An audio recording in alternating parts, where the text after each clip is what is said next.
Hello, this is John Kitchener, personal color and style consultant, speaking to you from my office located near Atlanta, Georgia. And I've just completed again another virtual color analysis.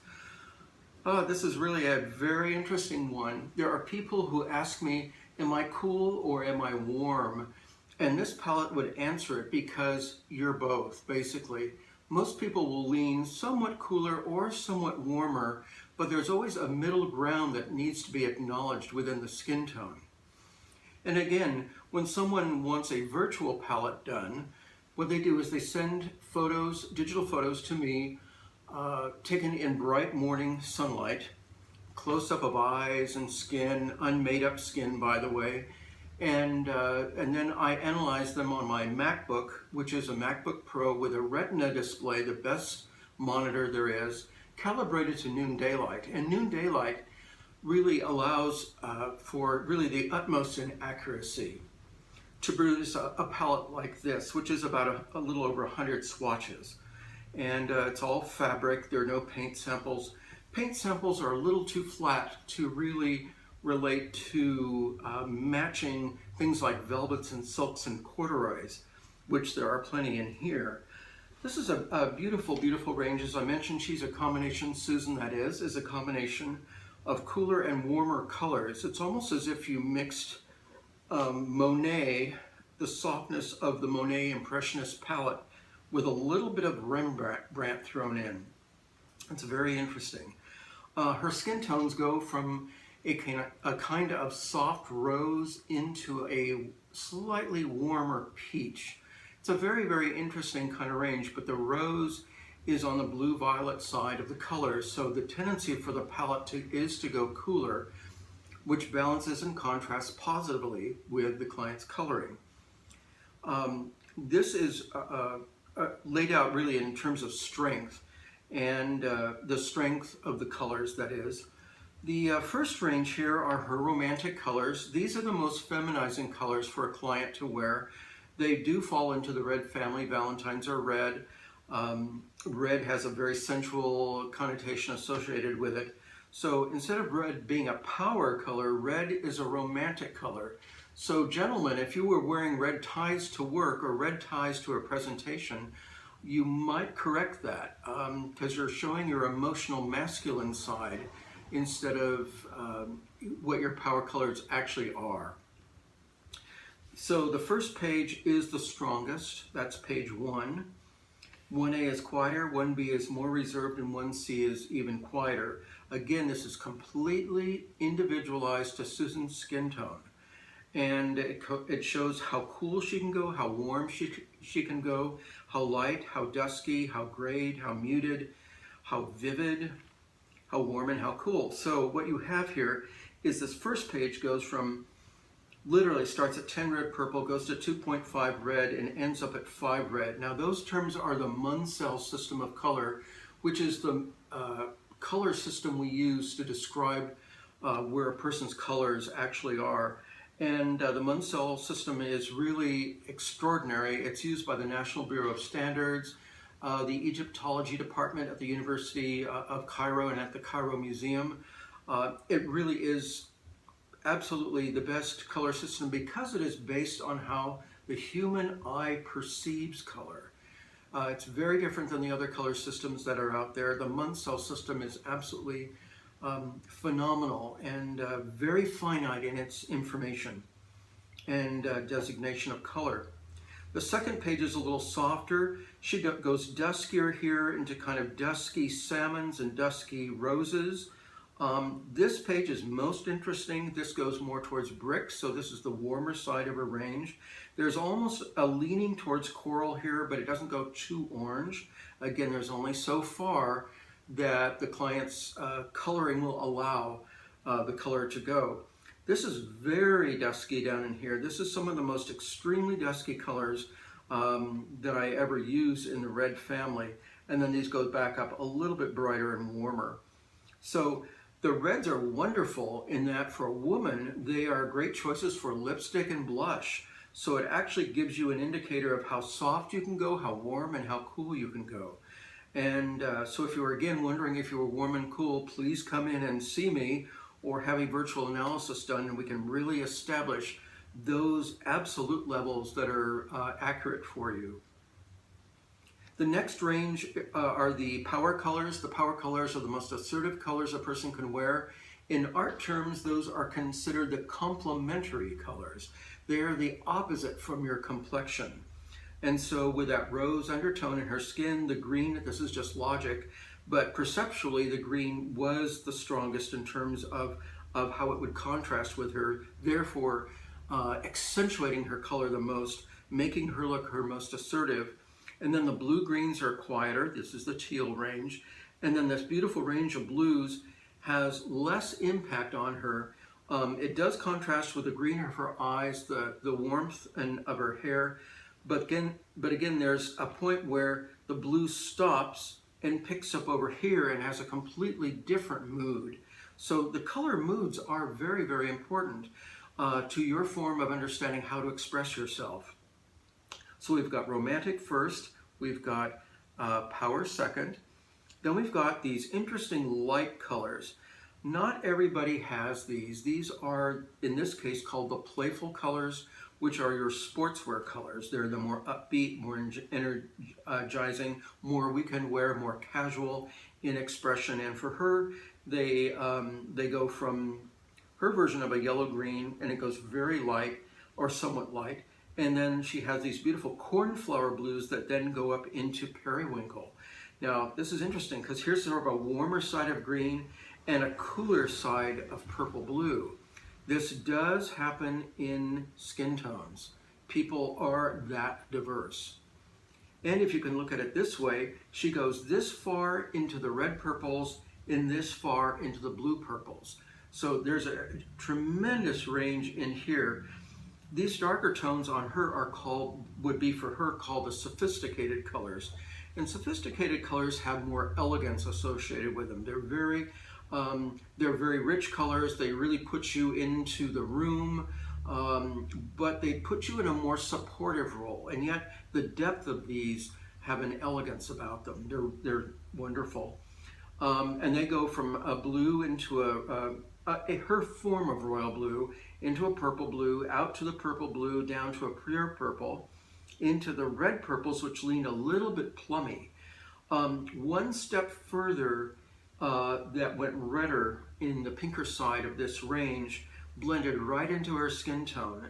And a skin tone, when you wear it, makes you look washed out. It disempowers you, and you actually look naked from about 20 feet away. So we don't recommend people wearing skin tones at all. It was a practice many years ago, thought very positive, but it really disempowers you actually. And never consider your skin tone to be your essence color. It simply is not. This range would be the range after this range of sophisticateds. And again, all of these up here on top are wonderful as blouses, and they would be wonderful for scarves, so something near the face. If we were dealing with the 1970s and 80s, these would be actually dresses. And this range is most interesting. This is unique to each individual palette. It's the range of eye colors, which are your tranquil, calm colors. We call them the calm colors. This first page of olives was very much like her eye color. But then as I was going through the files of fabrics, I found that these particular shades of green are a little bit of what we call higher octave of her eye color. So this green is actually a little bit stronger, and but it still reflects the green tones that are in her eyes. This is a wonderful color to wear if you are in a mode of compassion, wanting to soothe someone. If you're a therapist and you want to positively engage with your clients and not threaten them, these are absolutely wonderful to wear. These could be for a man's shirt, these could be for a tie, these could be for a blouse or scarf, but ideally near the face, because that eye communication is such a wonderful, trustworthy effect. This range is the beginning of the neutrals. These are all neutrals down here. This is the understated range, which are her elegant neutrals. Now these are wonderful alternatives to black, so they would make great suits, great pants, great jackets, and great coats. She goes from a rust down into a dark mauve, into a dusky mauve, then back out into a purple, into a navy, and into a dusky blue. And then this range is a teal down to an almost seafoam color. Beautiful, beautiful color. And this is just where these come from, where these stem from are the other colors. In other words, this first page is reminiscent of her reds and her purples. This range is reminiscent of the blues that were here, and these teals are reminiscent of this range. These are also neutrals. These are what most people call neutrals. We call them the neutral reserved colors. There's suits, jackets, and coats as well. This first page particularly, this is a beautiful range of taupes. These are rose-colored taupes, and they go slightly darker, not really, really dark, but a little bit on the grade side. Beautiful, beautiful, but that mauve kind of purpley undertone is very apparent in these. And these beige tones are very nice. I'm recommending these, though, away from the face again because they are, again, so close to the skin tone. So these beiges are great accompanied by some of the other colors on top. So these as pants or skirts with a blue, a green, a red, an eye color top would be fine. This is the page where I would normally indicate the blacks, grays, and charcoals. In this case, black was very negative on her. It really, I almost want to say it almost aged her, and to not have your colors enhance you and youthen you, which colors do, the black was just really a negative. So she does start off in charcoal, goes to some lighter grays, and then goes back up into these very interesting warm grays. Again, that's the warmer side of her palette showing up. White was really negative on her, and what I had to do is go into what is exclusively known as the oyster whites. Now, oyster white in this case goes from a gray to a green to a slightly yellowed gray color of white. Really no ivory, no true white, of course, that would be too harsh. And as you'll notice, since there's no true white, there's no really pale, there are no pale colors represented elsewhere in the palette. So everything is very consistent. The client is the common denominator for the colors. This is the way a person expresses harmony or personal harmony. This last range actually comes from these samples that I have. These are metals. They're architectural samples actually. I have shiny silver, matte silver, shiny gold, matte gold, rose gold, bronzer brass, and then copper. And the copper, interestingly, is a sample from my family home back in Berkeley, California, where I grew up. And this is a copper shingle, one of the copper shingles on the roof my dad installed on our house in 1960. Kind of amazing. But I do check these against the client's complexion and then give them paper-related samples that are here. And she can do matte silver, shiny gold, and shiny and matte rose gold. So no brass, no copper, because it just was, those were either too heavy or too orange. And as you can see, there's actually no orange in this palette. So this is a beautiful range. She's about 2/3 of her palette has a really soft, subtle blended feel to it. And the other third has a warmer, deeper, earthier quality to it. Again, people say, how can face shape and bone structure relate to colors? Well, when I first started working with her, I noticed her face shape was oval with a rectangle. And that oval is often found in the subtle blended color harmony, and the rectangle or squareness and angles can sometimes be found in the earthy, rich color harmony. So that also related to the tones in her skin. That also becomes choices in design lines that she will use. We also provide guidelines for textures, prints, and patterns, and necklines. We also talk about color combining, how to look appropriate in your colors, not abiding to the dictates of fashion. And of course, as I mentioned, there's no black here, so black is actually overworn and so forth. This is a notebook, the notebook that we give each client, and it has tremendous amounts of information. There are some of the swatches. And so all of these swatches, these swatched pages on their different psychological mood pages will go into this notebook. So Susan, this is really a fascinating palette. I'm so glad I got to work with you, and we will of course meet later on FaceTime or Skype as a follow-up to go over your colors and to answer any particular questions you have.